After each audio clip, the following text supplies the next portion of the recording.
Hello everyone. I hope you enjoy listening to the story. My name is Amelia Carter, and I was declared mentally unstable by my own husband and voted out of my home by the entire neighborhood. What they did not know, I owned every single house in that HOA. I am standing on the front lawn, barefoot on cold concrete, staring at a door that no longer opens for me. The lock has been changed. My suitcase sits beside me like evidence of a life erased overnight. A uniformed officer watches me with polite distance, while 3 members of the HOA board stand behind him, arms crossed, eyes avoiding mine. And then there is my husband, Daniel, standing just behind them with that same calm expression he uses when closing a deal. As if I am nothing more than paperwork he has already filed away. He hands me a document without stepping closer. Emergency removal for mental instability. My name printed cleanly at the top. My hands tremble, but I do not let the paper fall. The worst part is not the accusation. It is the woman standing beside him, Linda, the HOA president. The one who smiles at me during neighborhood barbecues. Now watching me like I am a problem finally solved. And yes, she is the one sleeping with my husband. Let that sink in. I used to host dinners for these people. I remembered birthdays, organized holiday lights. Donated to every community fund they pushed into my mailbox. I built a life here brick by brick, smile by smile. Now I hear whispers drift through half-opened windows. Unstable, dangerous, liability. Words that feel rehearsed, like lines from a script I never agreed to perform in. I should be screaming. I should be begging. Instead, I go very still. My heart pounds so hard it feels like it might split my ribs open, but my face stays calm. Because something about this feels wrong in a way that is too clean, too organized. Daniel has always been persuasive, but this is precise, planned, manufactured. I remember the small things now. The broken glass he claimed I threw. The late-night arguments that somehow got recorded. The neighbors who stopped making eye contact weeks ago.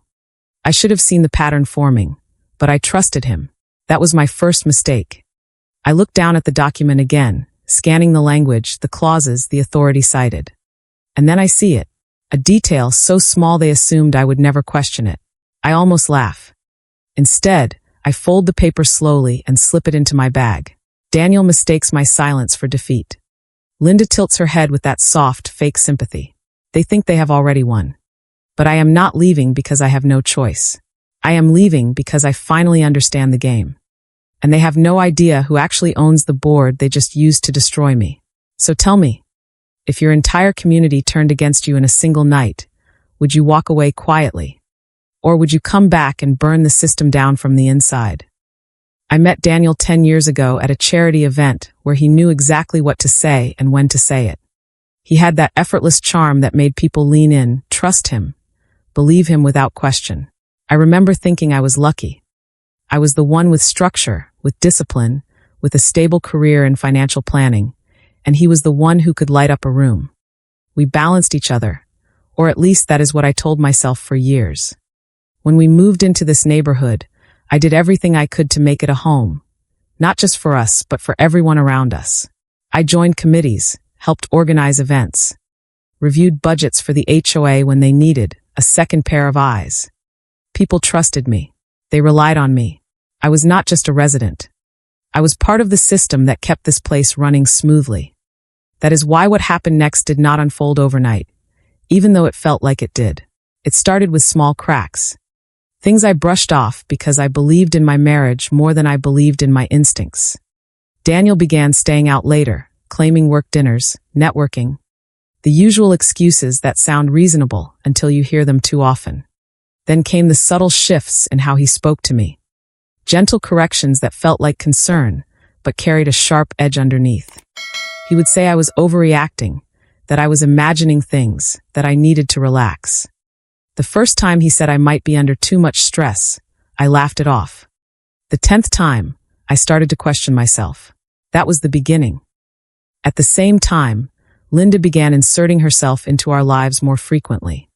As HOA president, she had every excuse to be around, reviewing policies, discussing upcoming votes, stopping by with updates that could have easily been sent by email. She praised Daniel often, called him reliable, level-headed. Exactly the kind of man the community needed more of. When she looked at me, it was different.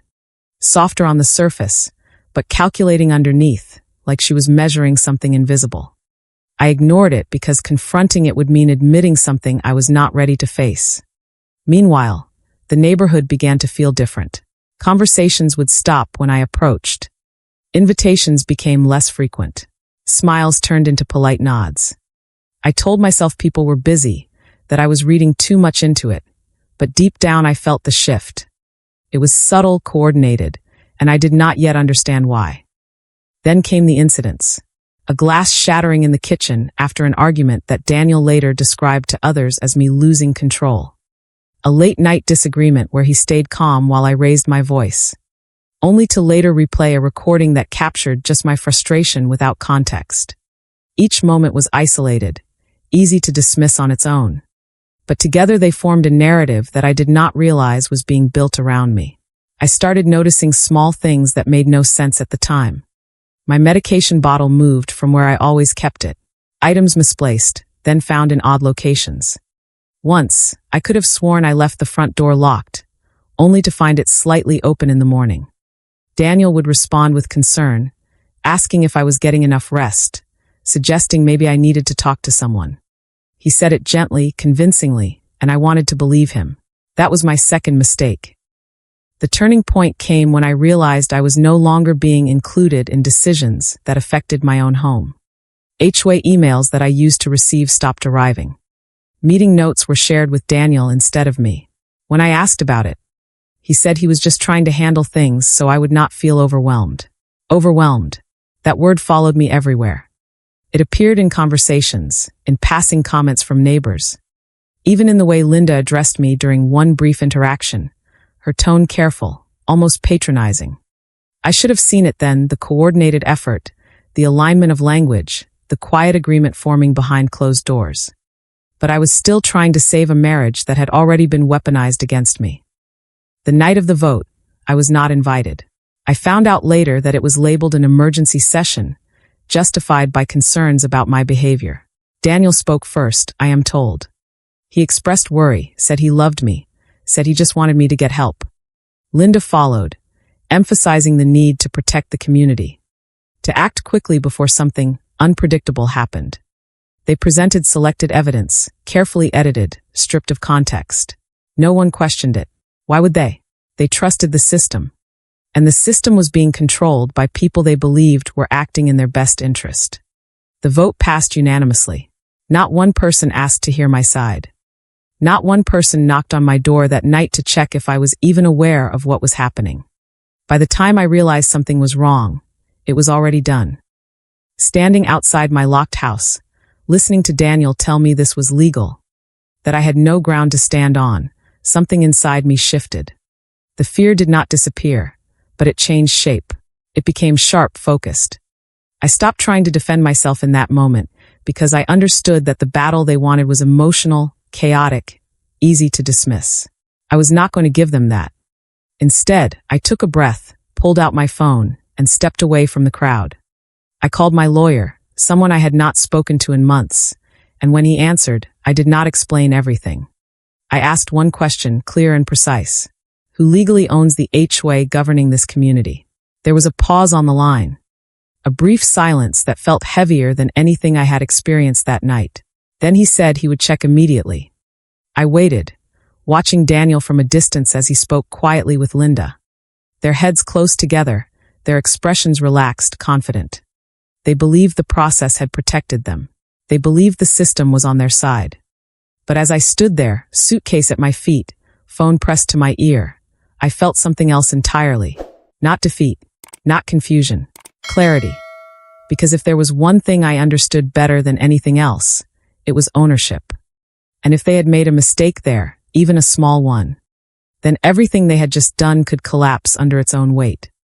My lawyer called me back in less than 10 minutes. And that alone told me everything I needed to know. His voice was not confused or cautious. It was sharp, alert, the kind of tone he only used when something was very wrong or very valuable. He said the HOA was not what it appeared to be.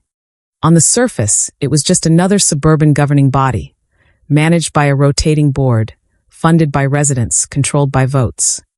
But beneath that layer, there was a holding structure. A corporate entity that technically owned the land rights, the shared assets, and the enforcement authority of every rule those people believed protected them. And when he said the name of that entity, I had to close my eyes for a second because I already knew what he was about to confirm. I was the majority owner, not partially, not indirectly, completely and decisively in control. 5 years ago, when the original developers began to struggle with debt, I saw an opportunity. I was not trying to take over a neighborhood. I was protecting an investment.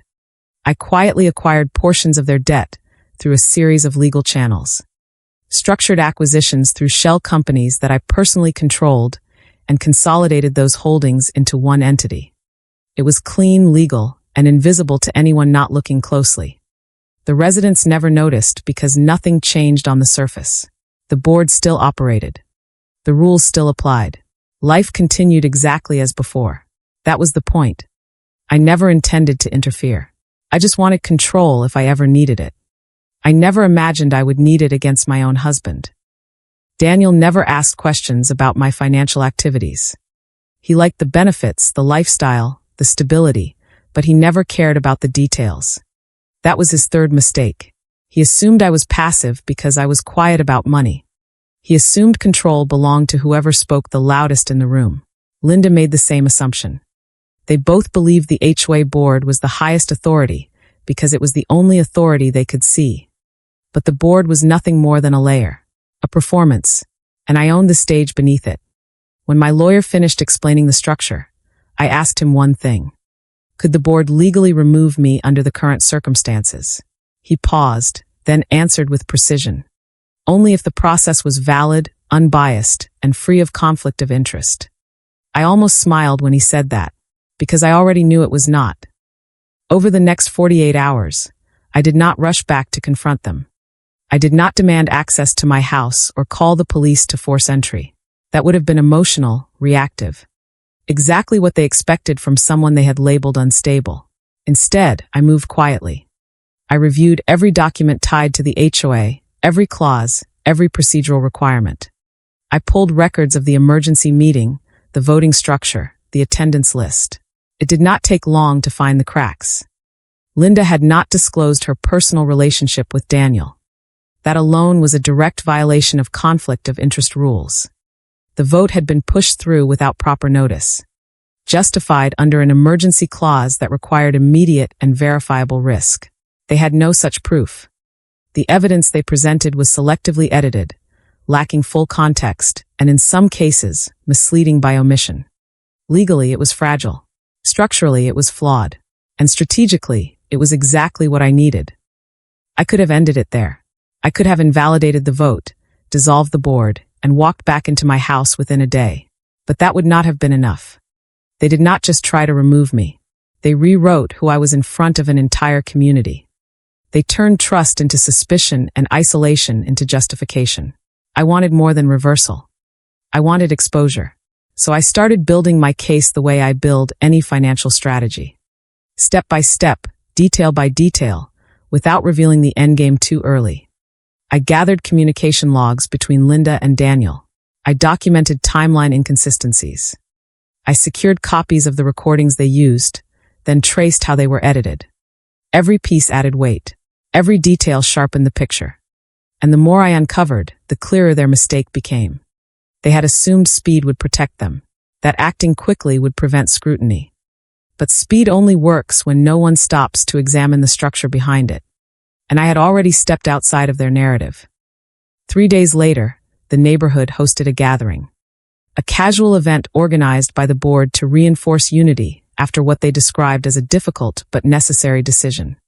I saw the announcement online and knew immediately this was the moment they felt safest. Public setting, controlled narrative, supportive audience.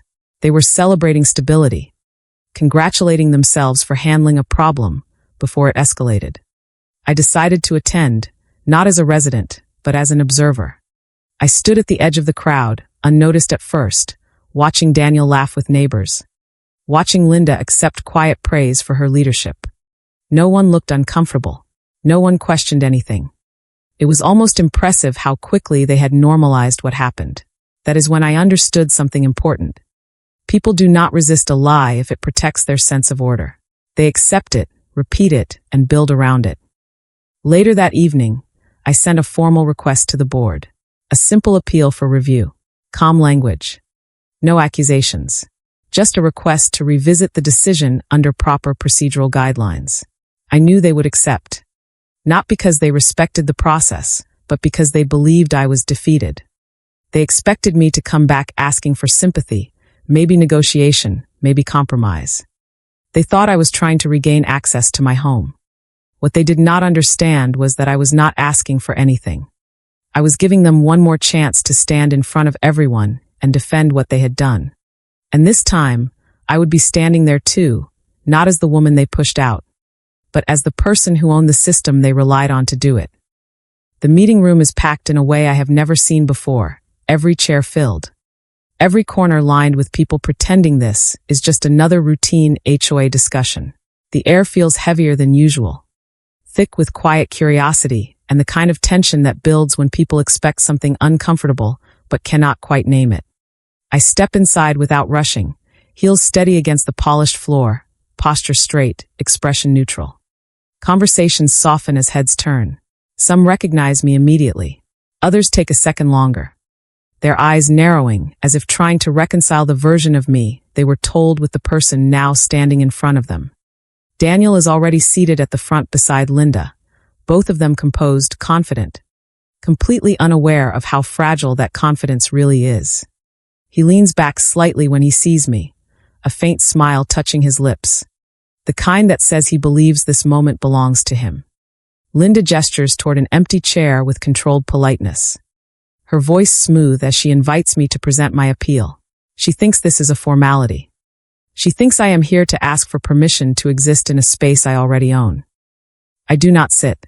I place my folder on the table, fingers resting lightly on top of it, and take a slow breath before speaking. My voice does not shake. It carries cleanly across the room, calm and measured in a way that forces people to listen more closely.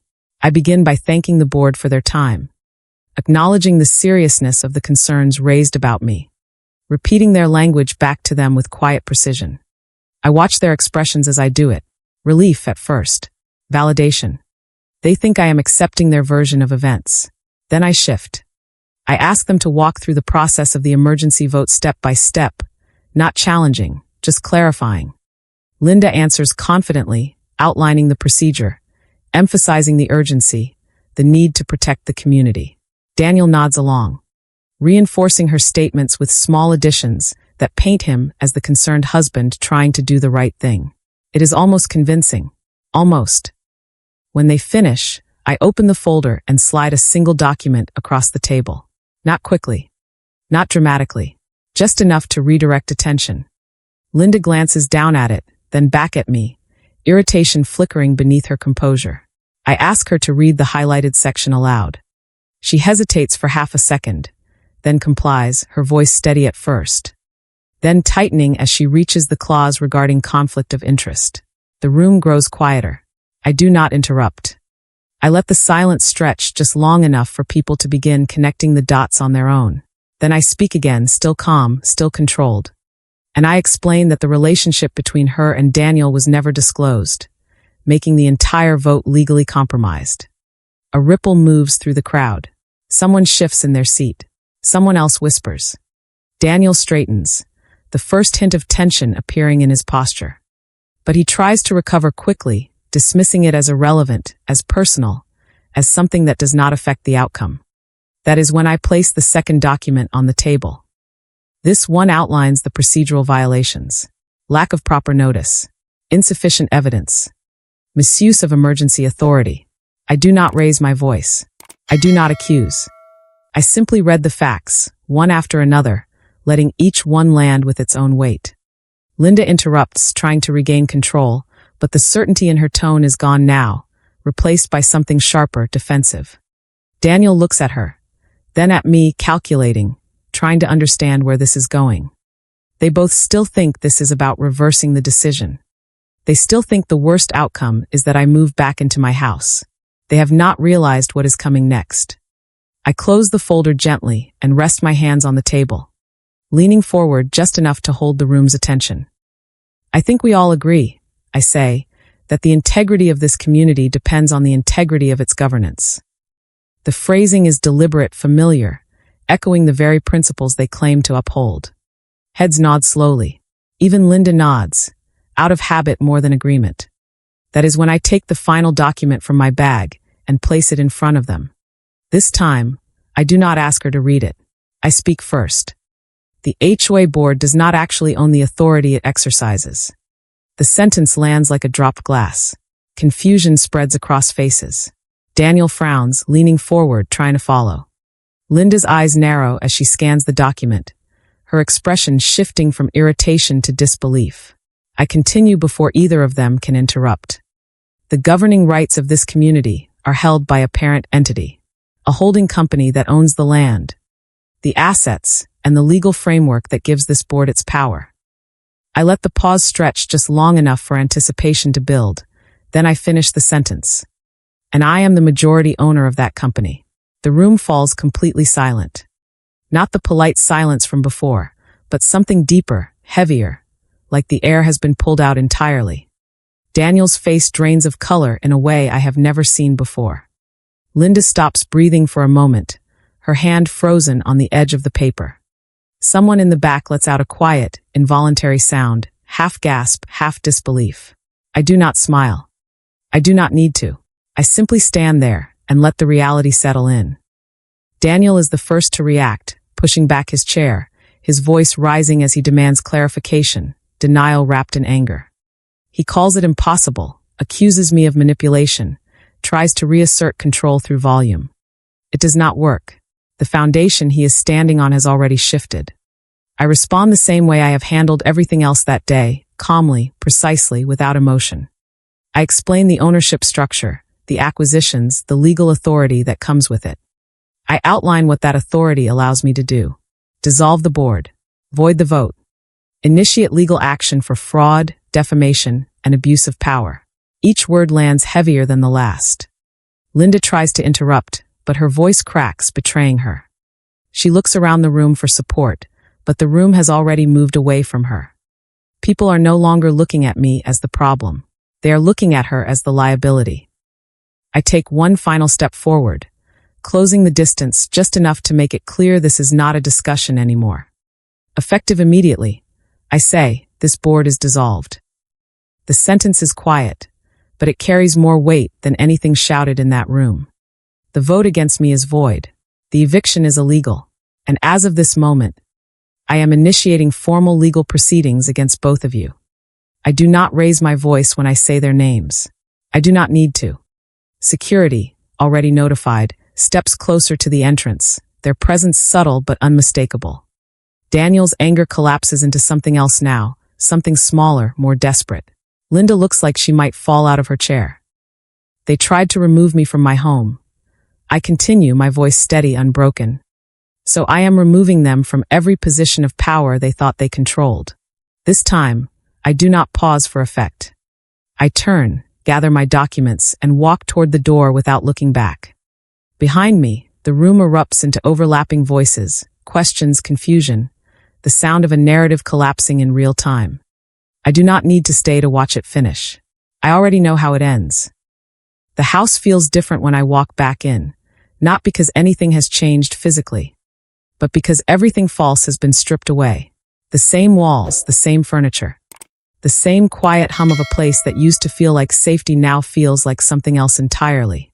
Ownership, control, truth. I set my bag down slowly, letting the silence settle around me, and for the first time in days, I allow myself to breathe without tension tightening my chest. Outside, the neighborhood continues as if nothing happened, but I know better. Nothing here is the same anymore. Daniel does not come back that night.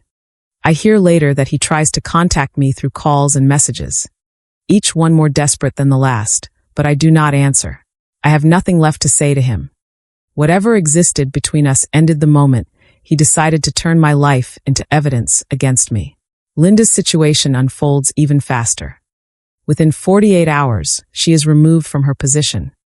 her reputation unraveling in the same circles that once praised her leadership. People who stood beside her now distanced themselves quietly, as if proximity alone might implicate them. It is almost predictable how quickly loyalty shifts when power changes hands. The legal process moves forward with precision. My lawyer handles everything efficiently, filing claims that are supported not just by emotion, but by documentation so detailed it leaves no room for interpretation. Fraud, defamation, abuse of authority. Each charge is backed by evidence they never thought anyone would examine closely. Daniel's financial standing begins to collapse under the weight of it. Accounts frozen. Partnerships withdrawn, his carefully maintained image dissolving piece by piece. Linda faces her own consequences.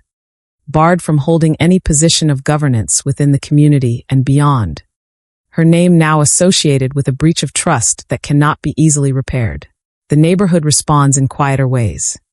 Some people avoid me entirely, unwilling to confront what they allowed to happen.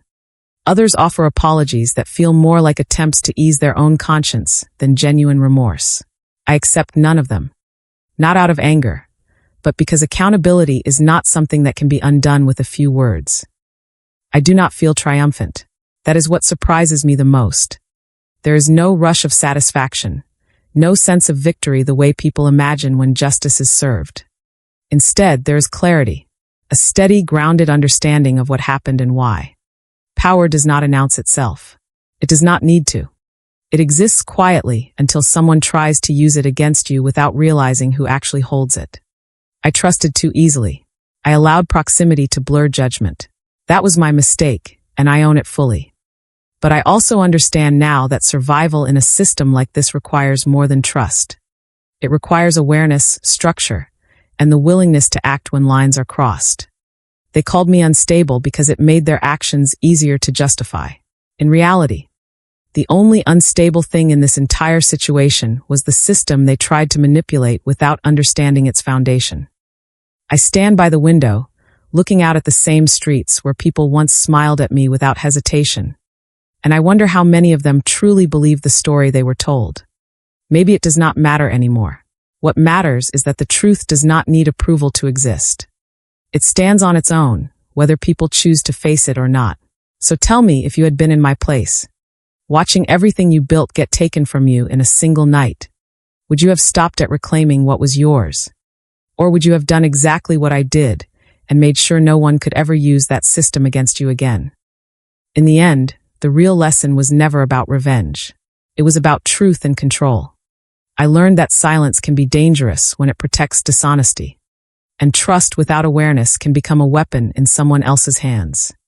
People will often choose the easiest version of a story, especially when it keeps their world comfortable. But integrity does not bend to convenience. If something feels wrong, it probably is. And ignoring it only gives others the space to rewrite your reality. Stay aware. Protect what you build. And never let anyone define your story without facts to back it up. If this story made you think, or if you believe more people need to hear lessons like this, take a second to subscribe, like the video, and share your thoughts in the comments. I really want to know, would you have handled it differently?